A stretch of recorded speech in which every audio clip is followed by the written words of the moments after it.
Well, depending upon how one wants to examine the issue, it could be rather mild or it could be extremely serious.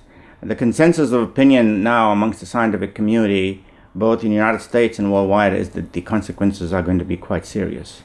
The information we have received since the IPCC report was first published, the Intergovernmental Panel for Climate Change, the UN report, is that the situation that's happening in the polar ice cape is accelerated to the point where we are now probably 30 years underestimated the consequences of climate change. So we have to be in a mode of urgency if we are going to stop this from running away from us. We're talking about both national security and world security. If you were living in Bangladesh and you had a 1 meter rise in the sea level, which can happen in the next 10-15 years, that means hundreds of millions of people being displaced from their country. So it'll be a regional problem of low-lying countries. For other countries, it's going to be absorbing the consequences of it. Some places will become very wet, some places will become very dry. The glaciers are melting all over the world, the Himalayas, the Andes, the Alps even, and where many people depend upon water for security, like in India and Pakistan. In another 20-30 years, there won't be much water left for people to have agriculture, grow food, or even drink water. So it's a very serious problem.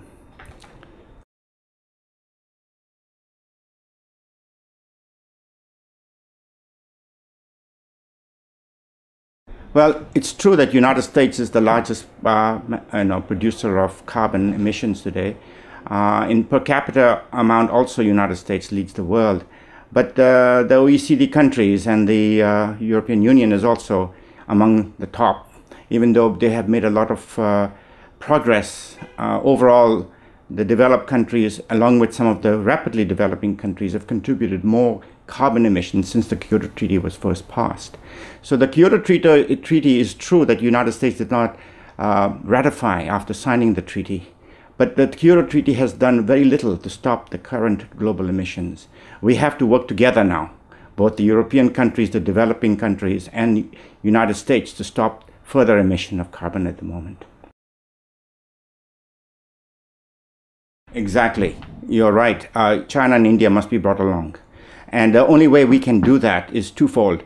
We have to first admit to the developing world that, in fact, the contribution we have made historically to carbon in the atmosphere was due to our industrial development. We must admit that first. And then to admit that, in fact, we have to set the example ourselves, that we are taking steps to reduce carbon emission. Only then can we have enough credibility to talk to people in India and China. Right now, we have closed the avenue of discussion with them because we go to preach them and we don't practice what we preach.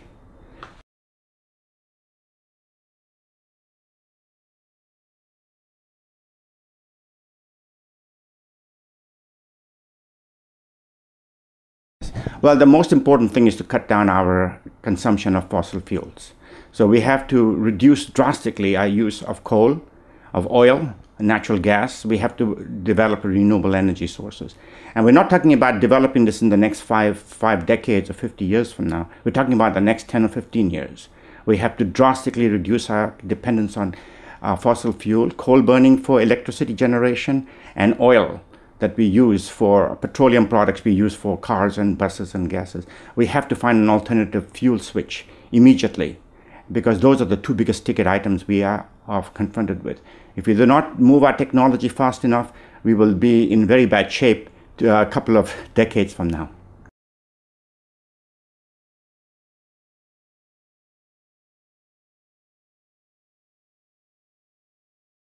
That's right.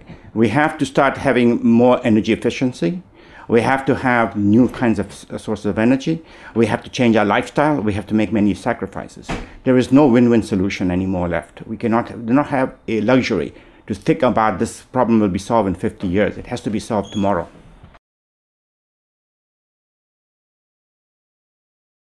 Very much, because almost everything we are talking about here have economic consequences. Either making our economy more effective in the future years depends upon how we deal with our ecological policies today. And so everything, national security, our economic policies and all, are all related to one another. You cannot separate them into different compartments.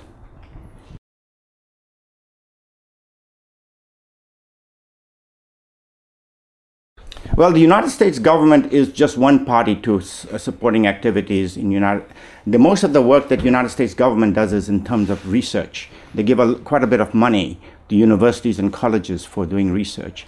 There's quite a bit of money that the United States government does in terms of its national laboratories in the field of energy, for example.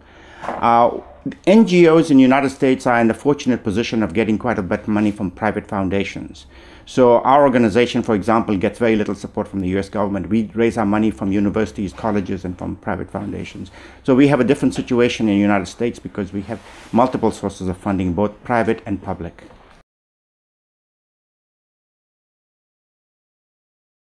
Oh, absolutely. United States, the NGOs are leading they are in the main forefront of bringing about change, both in terms of what's happening in Congress, in terms of legislation, in dialoguing with people in the private industry, in working at state and local levels to try to see new laws passed, in trying to actually voluntarily adopt many of these green technologies within their own sector. So the NGOs are very much engaged right now in the United States.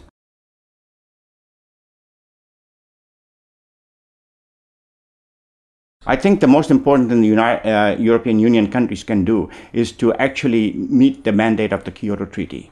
Very few of the countries are meeting that obligation that you have already accepted on your own. So it's one thing to say we have signed the treaty and ratified it. It's another thing to actually go about implementing it. Right now, if you did, even most of your countries were able to meet that obligation, that would go a long way to prove to the developing countries that you are very serious about cutting down carbon emissions. So that's probably the most important symbolic act you can do. Overall, I think you have to change the world as a whole. Yourself, you cannot solve the problem. You've got to bring others along.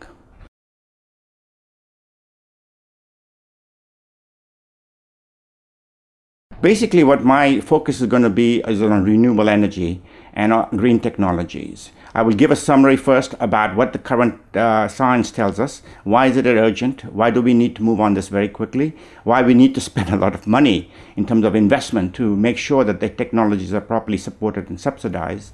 And then to point out what are some of the promising technologies we have that can actually address this question.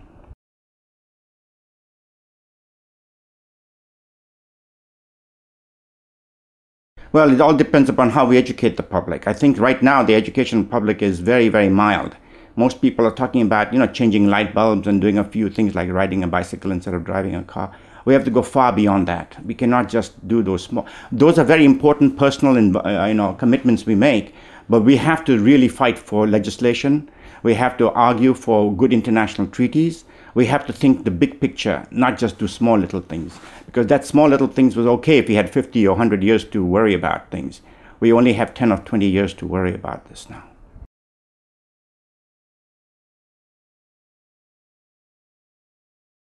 Well, the most difficult is our economy. So much dependent upon fossil fuel. And unless we can break the hold on a dependence on fossil fuel, nothing of this will change. So we have to make sure that the coal industry and the oil industry and all the others are brought on that same basis on us. We have to figure out a way to use coal properly. We have to figure out a way to change from oil dependence to ethanol and biodiesel, many different other fuel switches must happen. We have to impress upon the governments that we must move in that direction and not be always listening to the private industry who have a vested interest in current technologies.